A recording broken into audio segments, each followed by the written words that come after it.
We're going to talk about kiln maintenance. What I'm going to show you is the inside of my kiln. As you can see, there have been bits and baubles of enamels that have crusted the surface. What's nice is it didn't hurt the fire bricks because I have kiln wash on the bottom of my kiln. However, you can also see it's gotten pitted. It has gone away from certain areas. So what I'm going to do is show you how I clean all this out and apply new kiln wash. I start first by I use a palette knife, but you could use a paint scraper or anything flat and small. But what I'm doing is I am scraping all of those old chipped enamels, and then also some of the old kiln wash, just to get a nice even surface in my kiln. But you can see as I scrape, I'm not affecting any of my actual fire bricks. So I'm just getting all of that off, evening the surface.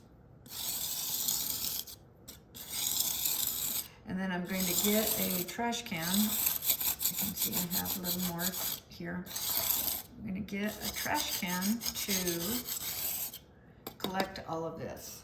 Using a damp paper towel and wiping everything in the trash can. It's wetting the previous layers of kiln wash, which also kind of acts like a sanding mechanism to smooth everything out. We don't want a bumpy kiln bottom. I'm going to continue this off camera. I'm going to use my scraper to scrape those down, just to clean them up. They pop right off. And then I'll use another damp paper towel to collect them. My floor, the front of my kiln is getting kind of dirty from all of this dust. This is my container of kiln wash. Basically, and I've written on here how to mix it because I don't do it very often. But it is, you'd make it as thick as, say, pancake batter. But it is just a fine powder, like flour. So hence the analogy. I've got a little jar here that I've put some in, and then what I'm gonna do is just add a little bit of water to it and start mixing it. Like I say, I'm looking for a consistency of pancake batter, so it's slowly dampening it. I have a brush that I got from the hardware store. It's a nice 2-inch wide cheapo brush.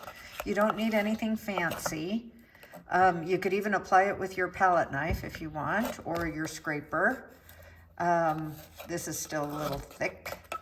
So I'm just mixing it as if I really am mixing pancake batter. You want it thin enough that it's able to be applied, but not so thin that it's all water and not any wash. So I'm going to keep mixing here.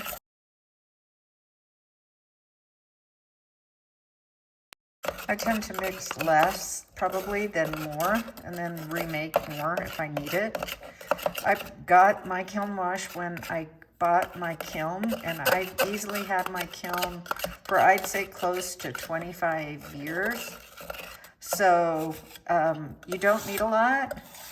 I do this procedure probably once every year or two. It kind of just depends on how dirty your kiln is. If you've spilled a lot of enamel, then you do it more frequently.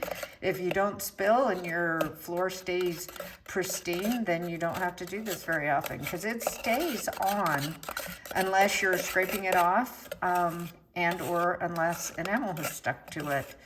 And really all that happens when enamel sticks to it is that you get little bumps.